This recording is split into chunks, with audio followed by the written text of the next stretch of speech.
ನೋಟುಗಳ ಡೆಪಾಸಿಟ್ ಸಂಬಂಧ ರೂಲ್ಸ್ ಏನಿದೆ? ಹಳೆ 500 ಹಾಗೂ 1000 ರೂಪಾಯಿ ಮುಖ ಬೆಲೆಯ ನೋಟುಗಳು ಇದ್ರೆ ಅವನ್ನು ಡೆಪಾಸಿಟ್ ಮಾಡೋದು ಹೇಗೆ, ಎಲ್ಲಿ ಡೆಪಾಸಿಟ್ ಮಾಡಬಹುದು ಅನ್ನೋದನ್ನ ನೋಡೋಣ ಬನ್ನಿ. ಯಾರ್ಯಾರು ಜಮೆ ಮಾಡಲು ಅರ್ಹರು ಅಂತ ನೋಡೋದಾದ್ರೆ, ಮೊದಲನೇದಾಗಿ ನವೆಂಬರ್ 9 ರಿಂದ ಡಿಸೆಂಬರ್ 30 ತನಕ ಪ್ರವಾಸದಲ್ಲಿದ್ದ ಭಾರತೀಯರು ಮಾರ್ಚ್ 31ರವರೆಗೆ ಜಮೆ ಮಾಡಬಹುದು. ಇನ್ನು ಅನಿವಾಸಿ ಭಾರತೀಯ ನವೆಂಬರ್ 9 ರಿಂದ ಡಿಸೆಂಬರ್ 30 ತನಕ ವಿದೇಶದಲ್ಲಿದ್ದರೆ ಅಂತಿಮ ಜೂನ್ 30ರವರೆಗೂ ಡೆಪಾಸಿಟ್ ಮಾಡಬಹುದು. ಭಾರತೀಯರಾಗಿದ್ದು ನೇಪಾಳ, ಭೂತಾನ್, ಪಾಕಿಸ್ತಾನ್, ಬಾಂಗ್ಲಾದೇಶದಲ್ಲಿ ನೆಲೆಸಿದರೆ ಅವರು ಜಮೆ ಮಾಡಲು ಅರ್ಹರಲ್ಲ. ಭಾರತೀಯರು ಡೆಪಾಸಿಟ್ ಮಾಡಲು ಅವಕಾಶ ನೀಡಬೇಕೋ ಬೇಡವೋ ಎನ್ನುವ ಬಗ್ಗೆ ಚರ್ಚೆಯಲ್ಲಿದೆ. ಆದೇಶ ಬಂದ್ರೂ ಬರಬಹುದು.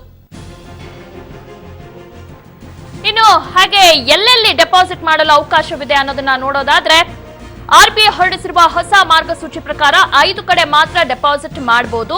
ಅದು ಮುಂಬೈ, ನವದೆಹಲಿ, ಚೆನ್ನೈ, ಕೋಲ್ಕತಾ, ನಾಗಪುರ ಆರ್ಬಿಐನಲ್ಲಿ ಮಾತ್ರ ಡೆಪಾಸಿಟ್ಗೆ ಅವಕಾಶವಿದೆ.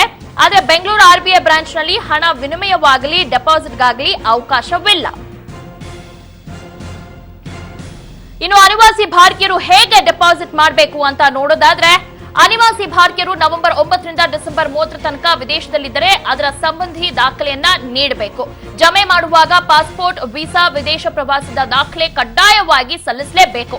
ಕೆಲಸದ ನಿಮಿತ್ತ ವಿದೇಶ ಪ್ರವಾಸ ಮಾಡಿದರೆ ತಮ್ಮ ಕಂಪನಿಯ ಐಡಿ, ಕೆಲಸಕ್ಕೆ ಸಂಬಂಧಿಸಿದ ದಾಖಲೆಯನ್ನ ನೀಡಬೇಕು. ಇನ್ನು ಹಳೆ ನೋಟು ಜಮೆ ಮಾಡೋದು ಹೇಗೆ ಅನ್ನೋದನ್ನ ನೋಡೋದಾದ್ರೆ, ನಿಮ್ಮ ಬಳಿ ಹಳೆ ನೋಟುಗಳಿದ್ದರೆ ಆರ್ಬಿಐನಲ್ಲಿ ಮಾತ್ರ ಜಮೆ ಮಾಡಬೇಕು. ಜಮೆ ಮಾಡುವ ಮುನ್ನ ಅಫಿಡವಿಟ್, ಘೋಷಣಾ ಪತ್ರ, ಪಾನ್ ಕಾರ್ಡ್, ಆಧಾರ್ ನಂಬರ್ ನೀಡಬೇಕು. ಇಷ್ಟು ದಿನ ಯಾಕೆ ಡೆಪಾಸಿಟ್ ಮಾಡಿಲ್ಲ ಅನ್ನೋ ಕಾರಣ ಕೂಡ ನೀಡಬೇಕಾಗುತ್ತೆ. ನೀವು ನೀಡುವ ಕಾರಣ ಸ್ವೀಕರಿಸುವುದು ತಿರಸ್ಕರಿಸಿದ ಕ್ರಮಾಧಿಕಾರಿ ಆರ್ಬಿಐಗೆ ಇದೆ. ಒಂದು ವೇಳೆ ಜಮೆ ಮಾಡುವುದು ತಿರಸ್ಕೃತವಾದರೆ ತಿರಸ್ಕೃತವಾದ 14 ದಿನಗಳೊಳಗೆ ಆರ್ಬಿಐನ ಕೇಂದ್ರೀಯ ಮಂಡಳಿಗೆ ಅಪೀಲು ಹೋಗಬಹುದು.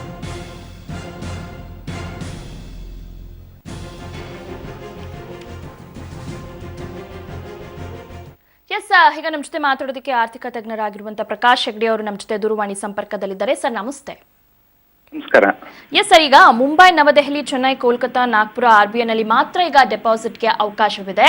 ಆದ್ರೆ ಬೆಂಗಳೂರು ಆರ್ಬಿಐ ಬ್ರಾಂಚ್ ನಲ್ಲಿ ಹಣ ವಿನಿಮಯವಾಗಲಿ ಅಥವಾ ಡೆಪಾಸಿಟ್ಗಾಗ್ಲಿ ಅವಕಾಶವಿಲ್ಲ. ಕಾರಣ ಏನಿರಬಹುದು ಸರ್? ಕಾರಣ ಏನಂತ ಸ್ಪಷ್ಟವಾಗಿ ಗೊತ್ತಾಗ್ಲಿಲ್ಲ. ಆದ್ರೆ ಉದ್ದೇಶ ಹೆಚ್ಚಿನ ಜನರು ನವೆಂಬರ್ 9 ರಿಂದ ಡಿಸೆಂಬರ್ 30ರೊಳಗೆ ಹಣವನ್ನ ಜಮಾ ಮಾಡಿರ್ಬೇಕು ಅಂತ ಗವರ್ಮೆಂಟ್ ಏನು ಆದೇಶ ನೀಡಿತ್ತಲ್ಲ, ಅದ್ರ ಸಂಬಂಧಪಟ್ಟಂತೆ ತುಂಬಾ ಜನ ಬಂದು ಡಿಪಾಸಿಟ್ ಮಾಡೋದನ್ನ ಕಂಟ್ರೋಲ್ ಮಾಡ್ಲಿಕ್ಕೂ ಇರ್ಬೋದು, ಅಥವಾ ಇದನ್ನ ಸೂಪರ್ವೈಸ್ ಮಾಡ್ಲಿಕ್ಕೆ ಜನರ ಅಭಾವನೂ ಇರ್ಬೋದು. ಗವರ್ಮೆಂಟ್ಗೆ ನಾವೆಲ್ಲ ಸೇರಿ ರಿಪ್ರೆಸೆಂಟೇಷನ್ ಮಾಡ್ತಾ ಇದ್ದೀವಿ, ಬೆಂಗಳೂರಲ್ಲೂ ಕೂಡ ಅವಕಾಶವನ್ನ ಕೊಡ್ಬೇಕು ಅಂತ. ಆದ್ರೆ ಬೆಂಗಳೂರಲ್ಲಿ ಯಾಕೆ ಅವಕಾಶವನ್ನ ನೀಡ್ತಾ ಇಲ್ಲ ಅನ್ನೋದು ಎಲ್ಲರ ಪ್ರಶ್ನೆ. ಯಾಕಂದ್ರೆ ಎಲ್ಲರೂ ಹೋಗಿ ಬೇರೆ ಕಡೆ ಹೋಗಿ ಎಕ್ಸ್ಚೇಂಜ್ ಮಾಡೋದಕ್ಕಾಗಲ್ಲ ಅಥವಾ ಡಿಪಾಸಿಟ್ ಮಾಡೋಕ್ಕಾಗಲ್ಲ. ಎಲ್ಲೋ ಒಂದ್ ರೀತಿ ಬೆಂಗಳೂರಿಗೂ ಒಂದ್ ರೀತಿ ತೊಂದರೆ ಆಗುತ್ತೆ ಅಲ್ವಾ ಸರ್ ಇದರಿಂದ? ಖಂಡಿತ. ಇದರಲ್ಲಿ ತುಂಬಾ ಜನರ ಹತ್ರ ಈಗ ನಿವಾಸಿ ಭಾರತೀಯರಿರ್ಬೋದು ಅಥವಾ ಅನಿವಾಸಿ ಭಾರತೀಯರಿರ್ಬೋದು, ಸ್ವಲ್ಪ ಹಣ ಇದ್ರೆ ಚೆನ್ನೈಗೋ ಬಾಂಬೆಗೋ ಹೋಗಿ ಡಿಪಾಸಿಟ್ ಮಾಡೋದು ತುಂಬಾ ಕಷ್ಟಕರವಾದಂತ ಕೆಲಸ. ಮತ್ತೆ ಅನಿವಾಸಿ ಭಾರತೀಯರಿಗೆ ಕೇವಲ 25,000 ರೂಪಾಯಿವರೆಗೆ ಮಾತ್ರ ಡಿಪಾಸಿಟ್ ಮಾಡ್ಲಿಕ್ಕೆ ಅವಕಾಶ ಇದೆ. ಅಂತವ್ರು ಬೆಂಗಳೂರಿನಲ್ಲೋ ಬೇರೆ ಯಾವ್ದೋ ಊರಲ್ಲಿದ್ರೆ ವಿಮಾನಲ್ಲಿ ಚೆನ್ನೈಗೋ ಬಾಂಬೆಗೋ ಹೋಗಿ ಡಿಪಾಸಿಟ್ ಮಾಡೋದು ಖಂಡಿತವಾಗಿಯೂ ದುಸ್ಸಾಧ್ಯವಾದಂತ ಕೆಲಸ. ಓಕೆ, ಇನ್ನು ಅನಿವಾಸಿ ಭಾರತೀಯರು ಈಗ ಬಂದ್ರೆ ಒಂದ್ ವೇಳೆ ಯಾವ ರೀತಿ ಅವರು ಡೆಪಾಸಿಟ್ ನ ಮಾಡ್ಬೇಕು ಸರ್? ಅನಿವಾಸಿ ಭಾರತೀಯರು ಪ್ರತಿಯೊಬ್ಬರಿಗೆ 25,000ವರೆಗೆ ಮಾತ್ರ ಡಿಪಾಸಿಟ್ ಮಾಡಬಹುದು.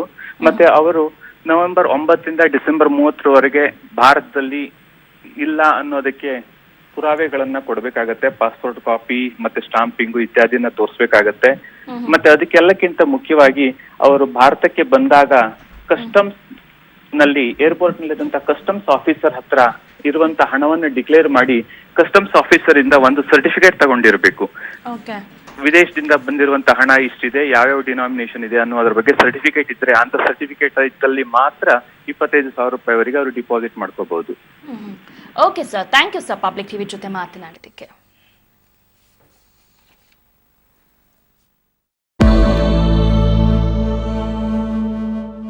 ನವೆಂಬರ್ 8ನೇ ತಾರೀಕು ಅತ್ಯಂತ ಗಂಭೀರವಾಗಿದ್ದಂತಹ ದಿನ. ದೇಶವನ್ನು ಉದ್ದೇಶಿಸಿ ಮಾತನಾಡಿದ್ದ ಪ್ರಧಾನಮಂತ್ರಿ ನರೇಂದ್ರ ಮೋದಿ ಅವರು ಈ ದೇಶದ ಮುಂದೆ ಒಂದು ವಾಗ್ದಾನವನ್ನ ಕೊಟ್ಟರು.